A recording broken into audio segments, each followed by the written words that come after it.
Oh boy, we're live. Oh yeah. Boy, I am unbelievably excited for tonight. So welcome back to another episode of Whitty Reviews. And you notice something? I don't have a headset on right now. I have an actual microphone. It's pretty crazy, right? However, I'm sure that I still sound like I'm talking inside of a hallway or a room that has very little insulation. I'm still working on that whole sound thing, but we'll get through it. I'll figure it out next year. So I am your host, Steve Whitmer, aka Slick Whitty, aka Baron of the Bandlands, aka the Torta Slayer. And tonight's episode, we're going to be talking about the allegations about our Secretary of State, Diego Morales. Hey, I could say that. I'm 20% Hispanic. Safe. I'm safe. All right. Sorry, ADL. Eat it.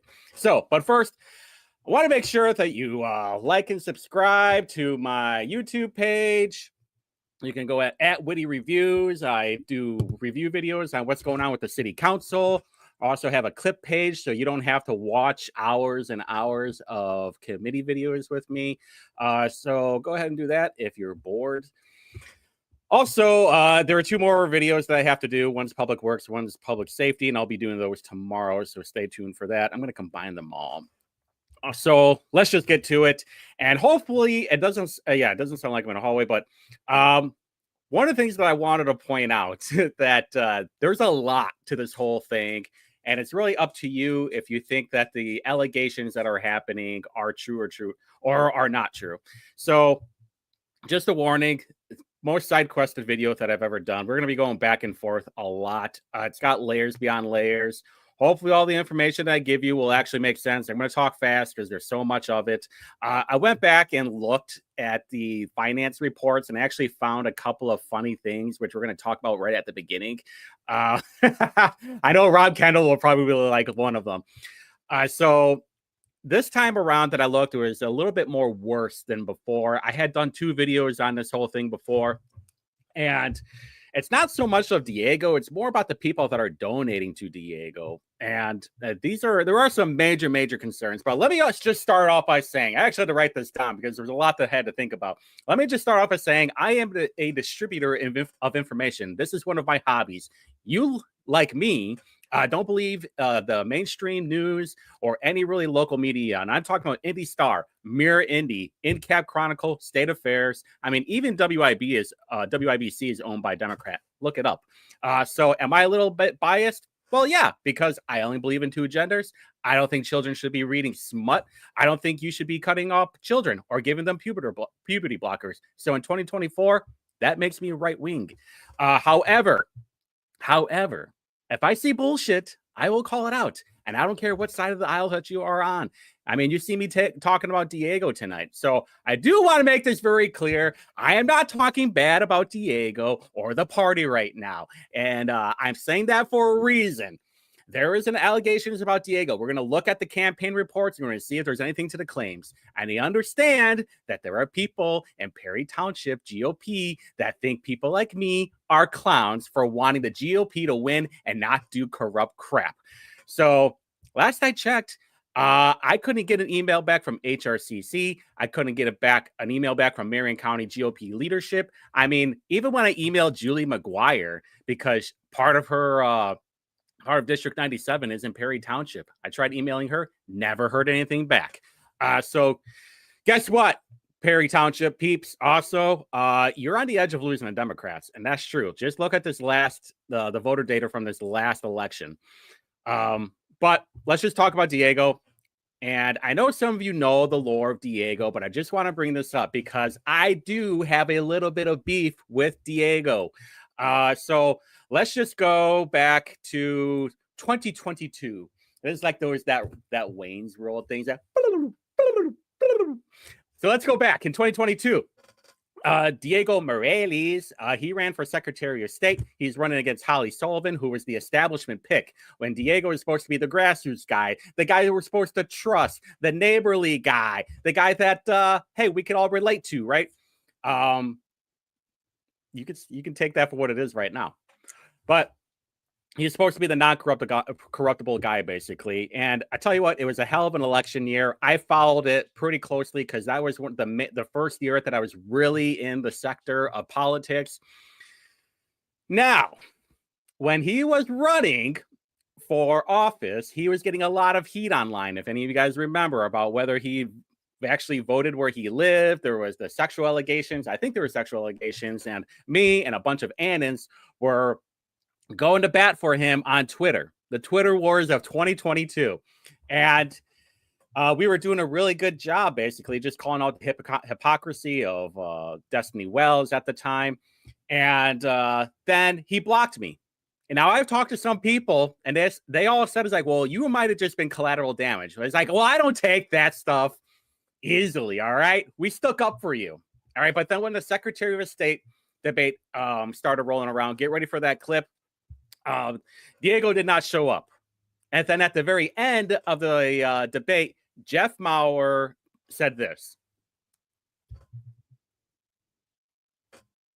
Clip. But let's address the 800-pound gorilla not in the room tonight. Healthy democracies need healthy debate. And candidates who refuse to debate are assuming that they've won the election and they don't even need to listen to you. There's a candidate who refused to debate in 2000, 2004, 2012, 2018. His name is Vladimir Putin. And for candidates who refuse to debate, the company you keep is Vladimir Putin. Right there.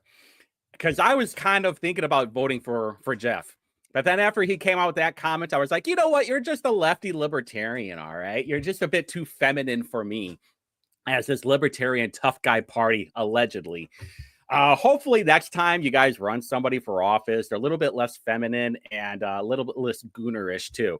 So this, we're going to go through a whole list of things, the allegations, how to look up campaign reports, some very interesting connections, the cartel stuff we'll talk about that in a second, this in-cap article and some other things. So why are we here? Get ready for Abu one. Let's talk about why we're here. State House happenings. Actually, Indie Politics came out with this article about Morales under federal investigation. Go ahead and roll out the clip. I found out actually the day after the election. Was sitting at home, just sort of tired, just sort of decompressing, and then I get a text message like, "Oh, blank, what is this?" And they look at it like, "Oh, blank, what is this?" And it was a source with connections to the story that I wrote.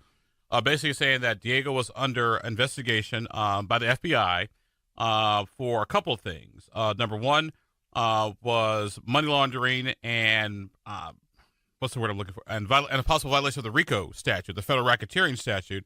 And it involved money laundering, business here in Indianapolis, and drug cartels. And I was like, this doesn't make any... It sounded so weird and so bizarre. It's like, so outlandish. That, like, okay... This is either really, really true or just really, really off base, off kilter. So I kind of wrote the story. Like here's what I know so far. Here's what my sources are telling me. And there are also some other things, not as bad as a drug cartel story, but also there was the using state vehicles for personal use, and also requesting campaign contribution when an employee would get a bonus. Diego would reportedly say, "Hey, you need to donate to my campaign, so I want part of your bonus back to donate to mine." What is he, like the mafia? A taste? Give me a little taste. Is he Tony Soprano? Yeah. All right. So... It'd be a shame for something bad to happen to you here.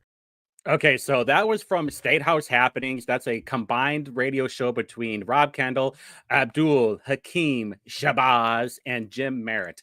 They talk about things that are happening, I think, like every week or every other week. Whatever is very exciting. So those were the allegations. Even Indie Politics, Abdul's, I believe his publication, was talking about this, and this was November 11th. All right, so let's go to Abu 2 video, please. How certain are you he's actually under investigation? Because my thing was, I said, look, this either could be the biggest story in the history of Indian politics and government, or he could end up owning all your stuff. Well, on the defamation thing, because I've now actually thought about that. Like, hey, Abdul, this is pretty big stuff here. So how do we cover ourselves legally? Well, first of all, like we said, innocent until proven guilty. That's kind of point number one. Point number two, I did reach out to the FBI, Christine Bavender, who's a spokesperson for the FBI. Yeah. Hey, Christine, it's Abdul. I know you guys don't comment on pending investigation or possible investigations. I just need you guys to tell me that on the record, which you did. And so I quoted that in the story as well. Number three, in a nutshell, I have three defenses. Number one, I didn't say I didn't say what he did. I say, hey, he's what he is being investigated for. Right. So I didn't say, no, Diego's a money launderer, blah, blah, blah. Like, no, that he's under investigation. These are allegations. That's kind of point number one. Point number two, there's this thing called the anti-SLAPP lawsuit, anti-SLAPP defense, that when the media is writing about a matter of public concern, public officials can't sue because Right. this and when with Diego and his past history and other issues, with voting and the whole nine yards, there's that issue out there too. And number three, and actually it's kind of the most interesting defense. I call it the non-defamation defense. It's called discovery. Right. So if Diego were to sue me for defamation, then I attacked his character, then everything in his character comes into play, and all that comes out in discovery. Sure. So, okay. 1 to 10. 10 being I'm certain, take it to the bank. 1, I don't know, I just heard it. 1 to 10, how certain are you he's under 9. investigation? Okay. There's a reason why I brought this clip up, all right? I'm going to tell the whole story about this. So before even Abdul can answer the questions of how certain he is, he's having to protect himself so he doesn't get a lawsuit. He is protecting himself from lawsuits, which is hilarious coming from Abdul worried about defamation, because he has been on this defamation spree as of late.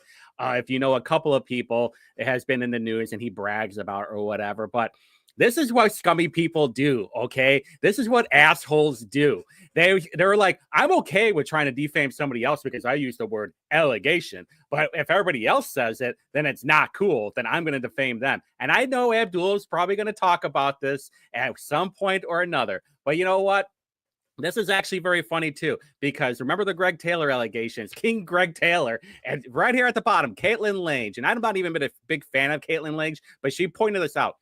Just a reminder that Abdul tells you what his cheat sheet is, a compilation of pure gossip. When he's right, hey, I'm right, but I'm wrong. He's like, oh, that's just pure gossip, you know. Hey, this was just some allegations that were going on here, which is complete bullshit. And this is actually hilarious. Remember how I said that about this whole lawsuit? This was back in 2022 about these defamation lawsuit against Rokita, if I remember right. While defending constituents from rumors, gossip, and blatant innuendo, Shabazz directly admits to peddling along with his other non-journalism revenue streams. Not sure if this was the defamation lawsuit, but it had something to do with him suing Rokita. Don't know, don't care. But the whole point of this thing was just to talk about, hey, I'm okay with making all these allegations on my gossip cheat sheet, but if someone tries defaming me, that's when we have a problem. So there was just like, when is this going to happen? All right, because this was November 11th when this came out. Get ready for video number 3. And Abdul says something that's very interesting. Go ahead and play it. And by the way, when I say after Thanksgiving, this doesn't mean this will happen on November 29th, like that Friday at 9 o'clock in the morning. I'm glad you clarified. Yeah, it'll be sometime after, probably sometime between Thanksgiving and Christmas is when I would expect something to drop. There we go. Hey, we got just over 2 weeks, right? I mean, is it Christmas Eve or is it Christmas Day? Tell you what, I'll give you to the end of the year. That's fine by me. But it's like same thing as I just said before. Hey, it's not a big deal if it doesn't come true, because I said, hey, these were allegations, you know? All right, so just so we are clear, what are the allegations? Money laundering and violating federal racketeering statute that involves a local Mexican restaurant, which allegedly served as a money laundering from either the Mexican or Guatemalan drug cartels. And to be fair, I always thought this, isn't every Mexican restaurant involved with some kind of cartel? I mean, at least the taco trucks are. And also the other allegation, he has been accused of allegedly using state property to raise money for his political campaign. By the way, I did not know that was illegal. Also, Secretary of State employees who have received bonuses were asked to donate a portion of their check to his political campaign. But Abdul said, I am certain at a 9. But what other times has he been certain? Oh, yeah, one more thing. He said, look for a new cheat sheet. This was November 16th. I was going to sign up for the cheat sheet. It's like $50 a month. I don't know who the hell pays for that smut. But this was if you want to go back and listen to it, just go to Rob Kendall's Twitter and look up State House Happenings. Remember back in 2022 when Abdul posted this? Polls show trouble for Morales. You know, it looks like Borelli's 39%, 29%. It was going to be a close race, right? That's what he kept saying. It's really close. But what ended up happening? 54-40. Oh, okay. Remember this past election where Abdul talked about Wells, Rokita, and a statistical dead heat, right? It also showed, 52-42. Rokita 44 and Wells at 41%. And what happened? That's not Rokita. There it is. Rokita 60-40. I mean, just spanked it, every single time. And he even talked about, I know I don't have any of the clips for it, but he also talked about there being a good chance for McCormick to beat Braun. And what happened? 54-41. All right, so Abdul's record is pretty much crap. That's all I'm saying, all right? So when he says, I am at a 9 out of 10 certain that this is going to happen, maybe it'll happen, but he also has a very bad track record.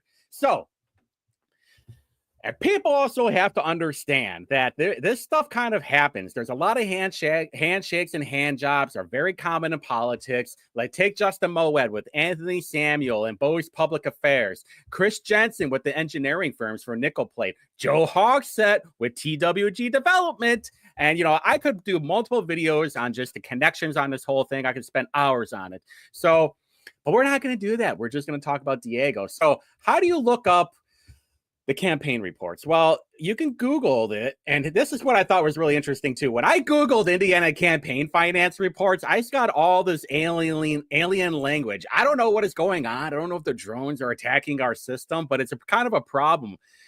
Not a big fan of it. So how do you look up campaign reports? Well, that's easy. Just go to campaignfinance.in.gov. You go check in last name Morales, and then you hit search. Cesar Diego Morales, and then you click on that. I want to point something out. You can go through all of these if you want to. We're just going to sift through them real quick. Back in 2022, when he ran, he made a lot. He donated a lot. $1.2 million is how much he raised. Hey, for all of you guys out there and gals that have ran for office, $1.2 million I would have loved that if I had run for when I ran for office. I mean, even a couple thousand would have been nice, but hey, here we are, right? So, all right, so that's how you do it. You just go through all of it, and this is everybody's stuff. I'm not doxing anybody. It's all public information, so eat it. Let's see here. So he raised over $1.2 million. So let's just get into the funny stuff first, all right? This is the funny thing that I found that let's see here. So, all right, I'm going to move myself real quick. Nope, that's not me. There we are. All right, so Christopher Coyle and Jamie Knoll both gave Diego money. Now, who's Christopher Cole? Well, he got a felony count of filing a fraudulent report and 2 felony counts of voting outside precinct residents. And he used to be the county Democratic chair and worked as deputy clerk for Clark County Clerk Susan Pop. And we all remember our pal Jamie Knoll, who got sentenced to 12 years in prison after pleading guilty to 27 felonies for theft and fraud. This just happened in October. Very crazy. So, okay, I'm still good on time. Here is another funny thing. Remember how I talked about handshakes and hand jobs? So, all right, let's do this. We're going to talk about old Camacho equipment and janitorial supply, and Shirley Camacho too. Now, this is from 2022. These are all from date. They're all in order. And then your probably like, well, who is Tash Group? Well, don't worry. We're going to get to that. So Shirley Camacho gave them a bunch of money. Now, who is Camacho? Camacho Facility Services does work for, I think they do work for the airport, but they're basically just a bunch of cleaning people. No big deal. Shirley Camacho. And then Tash. Yeah, Tash Group. Tashina Whitmer. Not related. There's no H. Remember, I have an H in mine.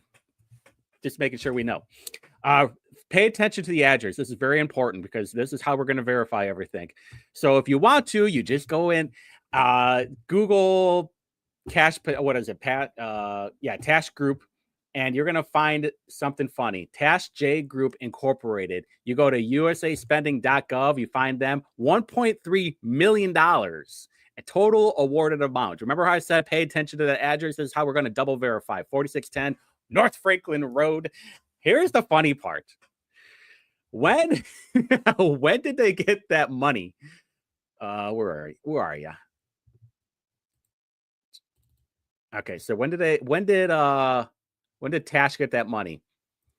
They got it in May of 2023.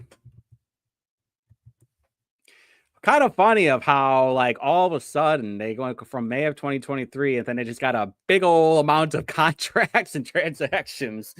You know what? I'm just pointing this out. That's all I'm doing. It's like, this is kind of interesting. All right, so this was the other thing. We're going to talk more about the Indiana Transparency Portal. If you want to find out about the contracts that some of these people are making, you just go to the Indiana Transparency Portal, and then you're just going to type in their name. You can put in their name or you can do it by agency. We're going to do agency here in a little bit. But you put in Camacho, and that's what I did.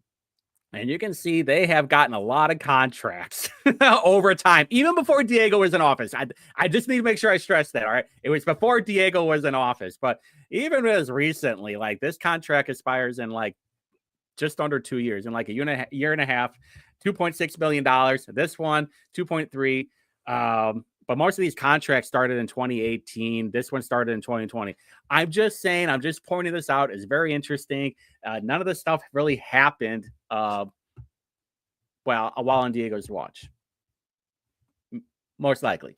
So, all right. So let's talk about this Indiana Capitol Chronicle. Now, I do not like Indiana Capitol Chronicle. I know they are very left biased. They came from a leftist think tank, but sometimes they're right. Very rarely are they right. So I think this is my theory. Hey, Nikki Kelly, and who else was on here? Casey Smith. Maybe you watched my video from last month when I was doing this whole Diego investigation, and I found a bunch of weird things, and I brought up MTX, and I also noticed another one, which is Clean Slate. But when I was looking up some of this MTX stuff, and which we're going to talk about here in a second, I could not find them on the Indiana Transparency Portal, and I was like, "Where's the connection? He's getting money from these people, but I can't find it anywhere." Well, that's because none of the contract work that was obtained via contract was obtained via request for proposed RPAs, meaning both companies were awarded contracts without having to go through the competitive bid process that is normally required by law. Now, this was a little bit worrisome, obviously. You got these no bid contracts, but here was the other problem, if I can find it. Yeah, the contracts provided to the Indiana Capitol Chronicle upon request are not visible in the state's transparency portal, where agreements entered into the state agencies are typically housed and made public. I have a huge problem with that. Like, the biggest problem with that. There is no reason, if you're getting a contract, that it's not in that portal. There needs to be transparency. And that explains why I couldn't find it. And if you watch my videos, I even pointed that out. Like, how are they? I don't get it. It doesn't make any sense. So, Clean Slate Technology. One of the things that Casey Smith talked about was, like, around the time the contracts were initially signed, top brass at both Clean Slate Technology and MTX made donations. And let's bring up the donations from Clean Slate. So, all right, where am I at? There we are. All right, so CSTG is Clean Slate. 2023, 2024, and 2024. Lots of money. Now, when I was looking up these the finance reports before, I found this guy. I went through every single person because there's also another allegation about people working for Diego. So I found this guy who gave him $9,000 in 2023. And what did the InCap Chronicle person say around the time?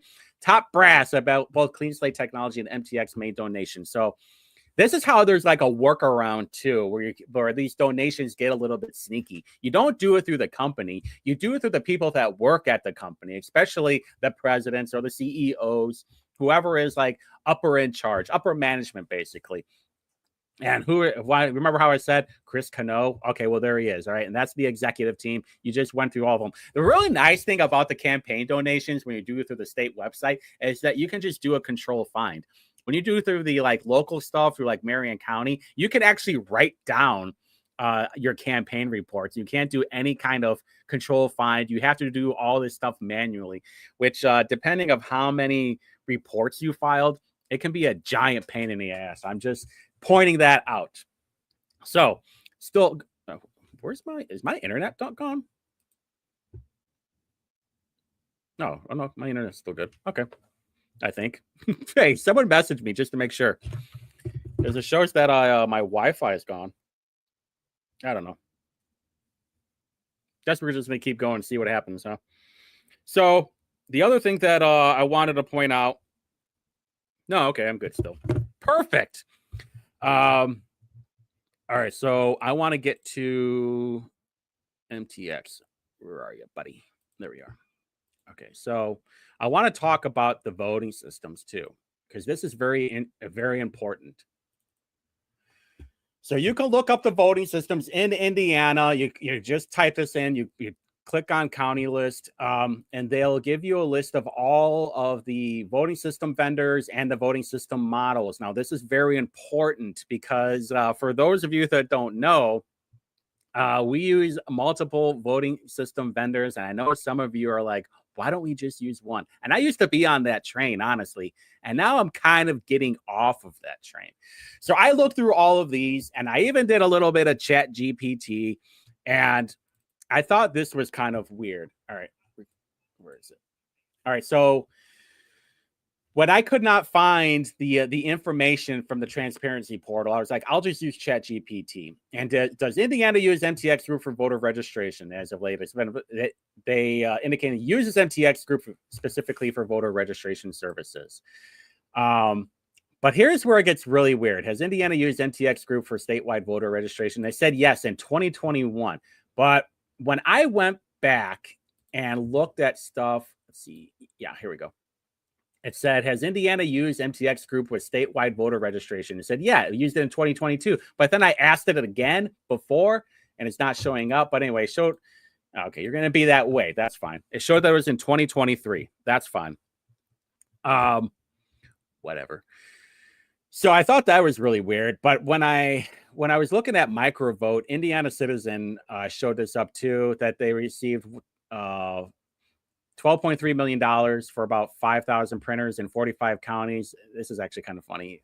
The crossroads of civic engagement.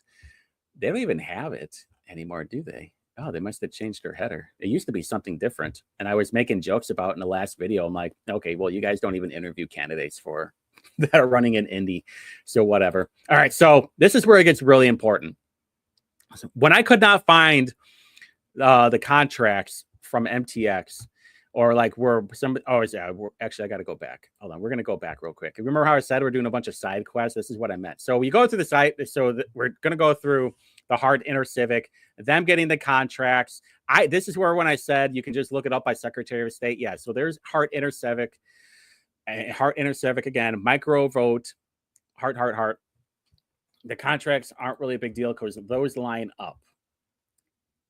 I don't know why this isn't working. Hold on. Okay, there we go. Okay, so what do we know? The vendors are there: Unison, Microvote, Hart InterCivic, and ES&S. So when I went back and looked through the Chat GPT, I thought this whole thing was weird. So this is screenshots that I did. Can you see it? Yeah, you can see it. Okay, so did MTX Group buy Microvote? Yeah, they bought them in 2022. Now, they're an Indianapolis company. I did not call up Microvote to see if this is true or not. Now, I did this when I was logged out of ChatGPT because for some reason it's different from when you're logged in to when you're not logged in. So I'm like, all right, well, did they MTX Group buy Unison? Yeah, they showed in 2023. That announced its acquisition of Unison Voting Solutions. I said, did MTX buy Hart InterCivic? Yeah, actually, in 2024. So I'm like, what is going on here? So did MTX Group buy Election Systems and Software, which is ES&S? And they said, no, it did not buy them. Now, here's the problem, which I've said many times about ChatGPT. I'm not even sure if this is true or not. I am not a journalist. I don't know what I am. I'm a maniac on a computer talking shit on Twitter and then pointing out some of this stuff. But I just thought it was really weird. Now, someone in-cab chronicle, can call up Microvote to find out if MTX Group actually bought them or not. So that would be helpful. I'm not going to, obviously. So, but let's talk about the other thing that was brought up in In-Cab Chronicle about the top brass over at MTX Group, which is Das Noble. Das Noble? I don't know. Who cares? So let's look at the finance reports too at the same time. All right. So we saw that Das Noble over here gave $10,000 that time, $50,000 that time. And then this was all this year too. And it's not even just that. And then $10,000. Now I had done a video like last month, I think November 14th or something like that. Whatever, November 17th, I think. And I thought this was pretty crazy. They gave him some more money on November 27th. Because there it is. I did the video like just under a month ago, right? And they did a large contribution report, and there it is. In case any of you want to see it, they gave them an extra 45 grand. Crazy, right? So there are some very interesting things that we do have to look at. So hopefully my internet is working. So I decided to look up into MTX company. And then if you go through their industries and solutions, you'll see that they have where is it? Where are you, buddy? Industries and solutions, government. And then what's on there? Voter registration, election management system. This is where it started freaking me out a little bit. So I think if I clicked on that, it talks about all voter registration. Yeah, there it is. And then it talks about more of all this stuff. Now, this is where I got a little bit worried, which I talked about in the video. If everything's getting consolidated, that means everything's going to be a monopoly, which is not good because then you're reliant on just one thing, which means one thing could ruin everything. I mean, you're going to be basically like King stuff over here, like King Das Noble, buying up Diego in the voting systems, maybe not Diego, but voting systems for voter integrity is what they'll say. It's like, hey, we just want to consolidate everything. And like I said, I used to be on the board on the train of, hey, yeah, everything should just be done by one system. But then we don't have anything to go back to. Then it'll cost more money. So overall, maybe it's not a bad idea to consolidate everything, but also at the same time, I am worried about there being a monopoly over things. We already see what's going on with Google, with Meta. I mean, we saw that was going on with Twitter. Then Elon took over, and I still got booted twice. So that was the connection with that. And what was the other allegation? It was about employees giving money to Diego. Now, I went through all the campaign donations, and you can go back to them and we'll look at them too. And there was only one name that I found, and that was this guy, Theodore Ritchie, because it shows Indiana elected, official, exempt. And let's see, in 2023, he got $9,400. In 2022, he got $12,000, and in that was 21, and then 22 he got $34,000. Now, like I said, I went through all the campaign reports, and I only found this guy that gave him $100, Diego $100, but it shows that he's retired too. Now, does that mean he was working there part-time? I don't know, but if you're gonna really like lose your shit for $100, really? Plus, we don't even know if Diego is like, hey, senor, you mind donating to my campaign? Back at last year for $100, it's like, sure, Diego, I'll give you some money. I'm retired at all. Do I think that happened? Probably not, because we see this happen a lot. Where I even see this in the prosecutor's department, where people that work for Ryan Mears donate to his campaign. Look up Emily Schrock. They donated to him, and then she's like their, I don't know, deputy person, basically like the right hand of Ryan Mears. Like, this stuff happens all the time. I mean, even Thomas Cook donated to Joe Hogsett when he was running for office. All right, so ready? Hey, you ready? This is probably my favorite one. All right, where we go. Boom. All right, so the cartels, right? This is where it gets a little bit fun. So allegedly, there is some Mexican restaurant cartel stuff going on, and there was only one place that I could see where it was happening at. All right, so let me set the stage right here. These are the donations, and then let's see. Hold on, crap. Okay, there we go. All right, Verde Ironworks. I've never been there, but gave Diego a lot of money since 2022, 23, and 24. Verde Ironworks. But here's the other connection point. He has also eaten there a lot. And if you look at the other Mexican restaurants that he's gotten donations from, I don't even think this place is on here, right? Yeah. Guadalajara Grill. Hey, did I say that right? Wow, it actually worked. So don't worry, I'm going to mess something up here in a second. But this was the only connection that I would find. If there is a connection, this was the only one that I could actually find. All right, so who is Verde Ironworks? Believe me, there is something peculiar about this whole thing. So the Archega family. I don't know. I give up. The Archega family hails originally from Guadalajara. And where was that restaurant at? Hold on. I just noticed this. Oh, crap. No, don't worry. We're going to get to him here in a second. Where is it? Yeah, Guadalajara Grill. Well, how do you like that, huh? That is the first time I actually noticed that. All right. Well, there we go.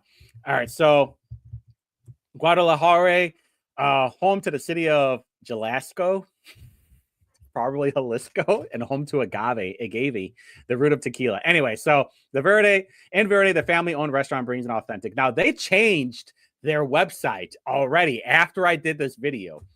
And look, Verde Flavors, can you see that at all? Yeah, Verde Flavors of Mexico is part of the Verde group. But then if you look up Paul Archega, you'll see that there was an IBJ article about him. And I can't read it because apparently I've read it far too many times, and I should have way back machined it and archived it. Silly me. You can read it though if you want to. It's right there. But if you read the article, they'll talk about how Paul Archego talks about. It's like, well, the people that I rely on is Velo Indie Real Estate Company. Now, who is this? Meet our team, Camilo Colinia. And, these are their team. Hold on. Okay, there you go. And then if you look at their commercial stuff, what do we got here, boys? We got Don Rigo, we got Verde, we got Me Mexico, Salsa Verde, and the same people that donated him are also on there. What was that? Don Rigo number 2? Where's Don Rigo? There we go. Don Rigo number 1, the OG of Don Rigo's. I don't know. And where was that? Me Mexico, Carniceria. I've totally butchered that. Carniceria, Me Mexico, twice, 1 and 2. We got dad and we got the brother. Holy crap. From this year and last year. All right. Interesting. Santa Fe Restaurant and Bar. Was that one on here? No, it wasn't. That's okay though. No, it wasn't. Geist Coffee. Has anybody tried that? Geist Coffee? Sounds terrible. But anyway, that was some of the connections that I noticed off of that. I was like, if there are anything that's validating these allegations, that would be the place that I would probably pick it out from. Not saying that's exactly what happened. I'm not saying that they're true, but if there was, my tinfoil hat, my little Santa hat would be saying maybe that's something. I don't know though, but it gets a little bit more weird than just that. All right, we got that. All right, so we got to look up Jose Melendez. All right, not one of the Melendez brothers, I promise. Well, actually, I'm not sure, but all right. So Jose Melendez Perez. We got to look at the address in Fortville, Indiana, 1064 Geist Ridge Court. Now, this is something I just found out the other day on Bizopedia. You can go on here, Bizopedia, and you can look up the address, and you can find out the people that own it. You can see who their agent is. And then here's the other part, too. Jose Melendez, president of their, secretary of El Rodeo, president of El Rodeo 21, Angelica Properties, IndyMex Properties, J&J Melendez Properties, all these other places. Their agent or member, El Rodeo. And then, wasn't there an El Rodeo on here? Or did I miss that?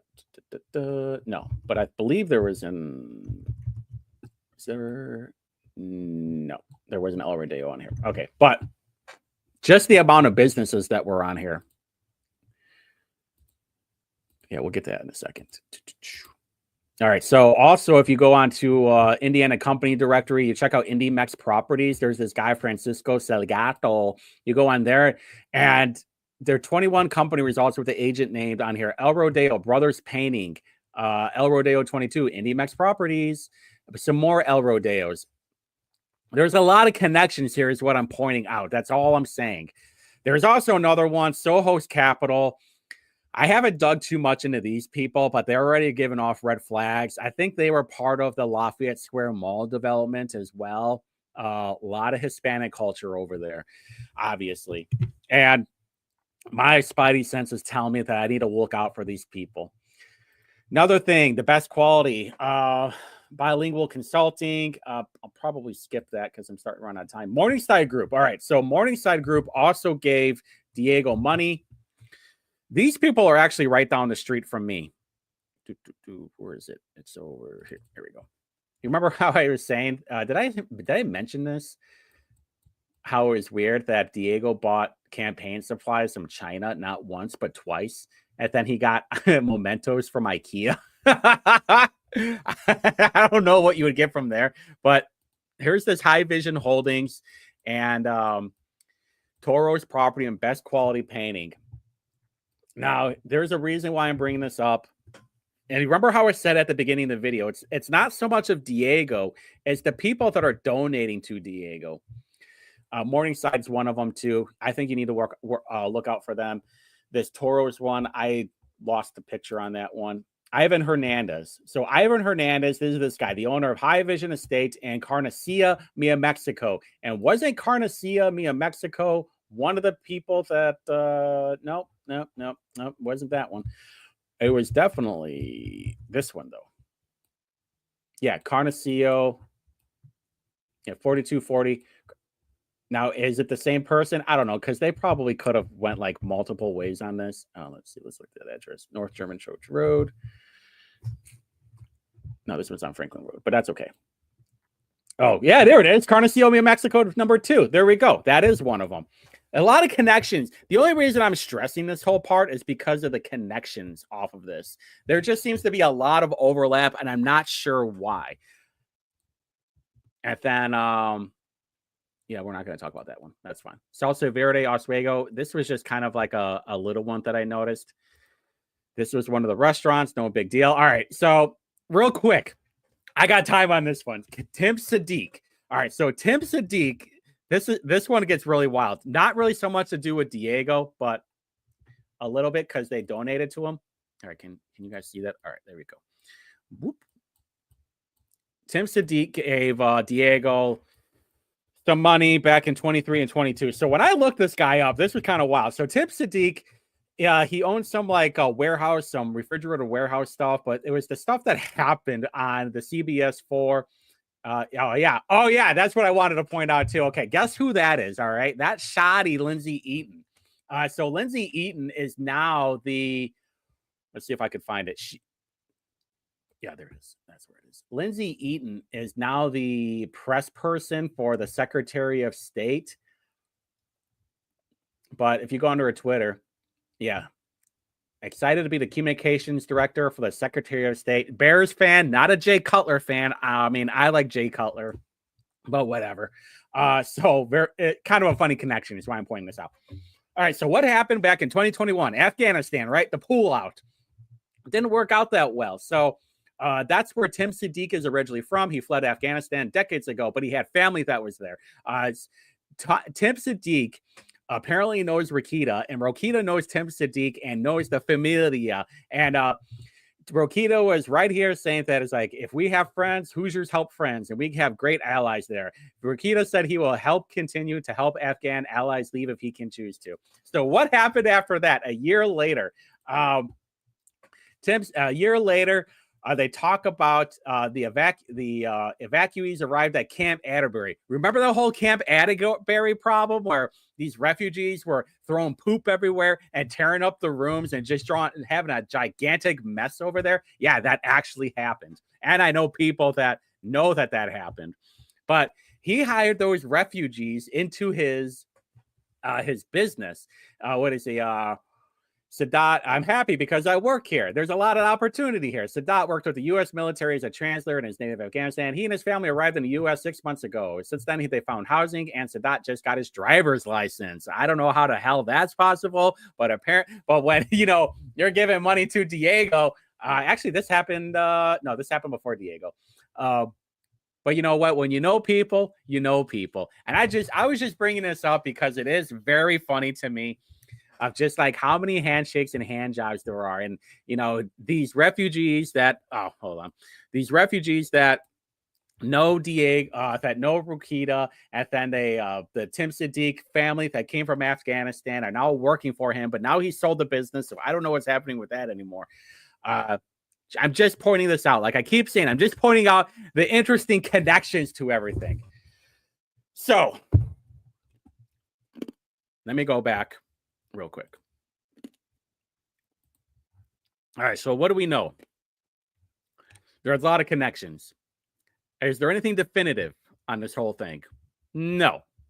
Why is there not? Well, because Diego has not been, as far as I know, he hasn't been subpoenaed. I'm sure if he did, then there'd be news talking about everywhere, and Abdul would be doing laps about how right he was about his gossip newspaper, the cheat sheet for $50 a month that I'm not going to pay for. Absolutely not going to pay for. I think this is just a bunch of random Mexicans that are giving him money for this whole cartel stuff. Whether it's handshakes and hand jobs, who knows? You would really have to find a connection through emails, through surveillance, that this was all happening. I mean, but they're all from Guatemala. They're all from down the border. I noticed this too when I was running for office, and I absolutely despised it. Of how many, whenever I go to some of these neighborhoods and I would see like a Mexican flag with a brand new fence around it, which is very ironic, by the way. I was like, oh, okay, so you don't have a problem with fences when you're trying to hop them, but you do have you love fences when you're trying to protect yourself. Kind of weird how that works, isn't it? And so I would go home and I would look on the property card, on the address, and it would be owned by one LLC. And then you would check the mailing address for that LLC, and it would go to another one. You check the mailing address on that one, it would go to another one. Remember like a couple of years ago where that guy killed his girlfriend's family over a stimmy check? Well, the house is actually registered to a place in Afghanistan. And this stuff happens all the time, by the way. There's LLCs and that finally go back to New York or Mexico or just some random other dude that we don't know about. And not a big fan of it. And I'm hoping that now that we're almost there to inauguration and then we get that executive order where we can start catapulting some of these illegals out of here. I mean, that would just make me just the happiest the cute and sweet little boy that I am.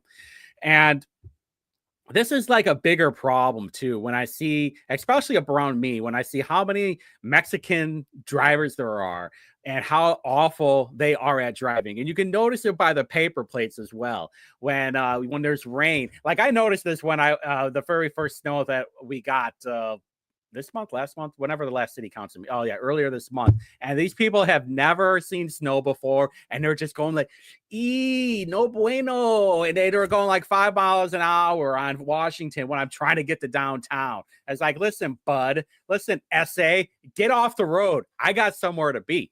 And I would tell you right now, with all these Mexican flags or anybody else that has a non-American flag, I cannot wait for them to get deported. I'm being completely serious right now. You come into this country, you're taking our resources. Wayne Township has like 57 different languages in the school system right now, and we're like 40%, maybe even 30% reading proficiency. And I talk to teachers all the time, and you got all these non-English learners that can't keep up, and they're slowing everybody down. So you want to know why all these kids are getting a little bit more dumb every year or not able to keep up? It's because you have to slow everything else down for all these non-English English people, all these migrants, all these refugees that are coming in, but then they go back to where they came from during the vacation time, this place that they're escaping because it's so bad, but yet they go back there during vacation, which is absolutely despicable. If that's happening, revoke them, get them out of there. Next time they leave, they're not allowed to get past the gate.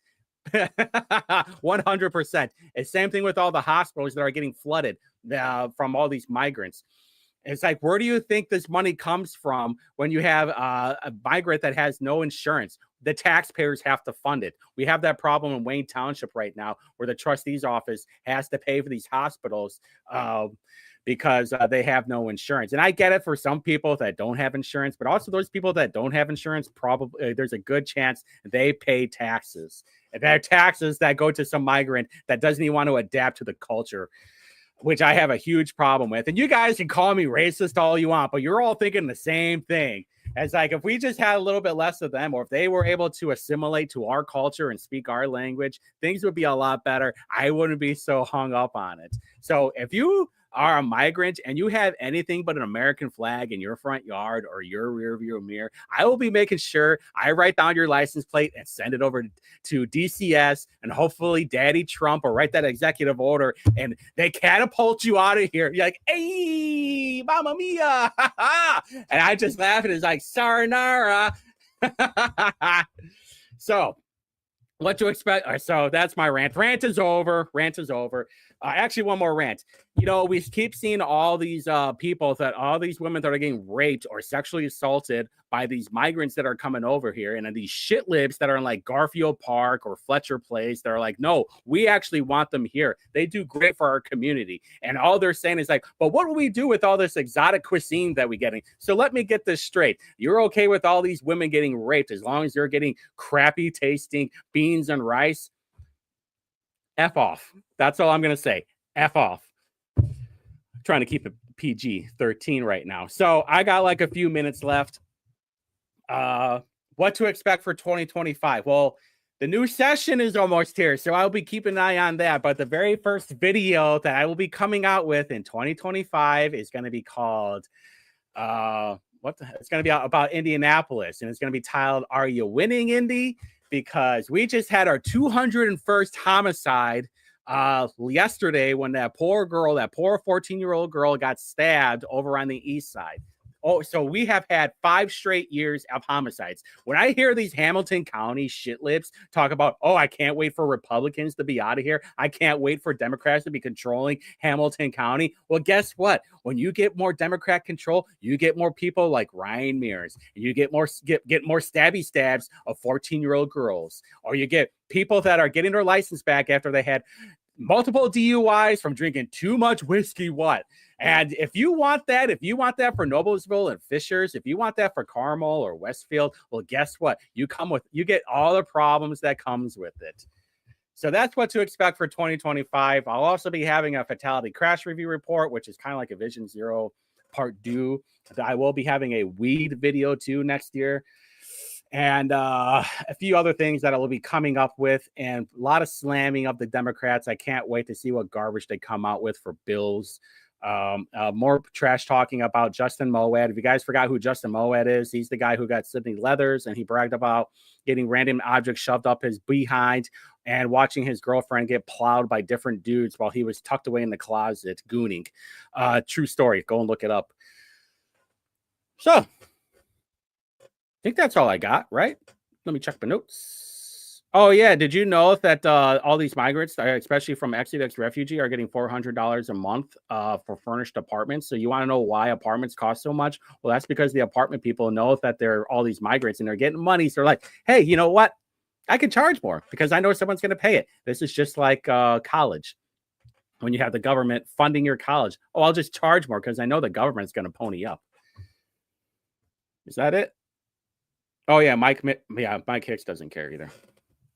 Fuck that guy. All right. So that's all. Until next time.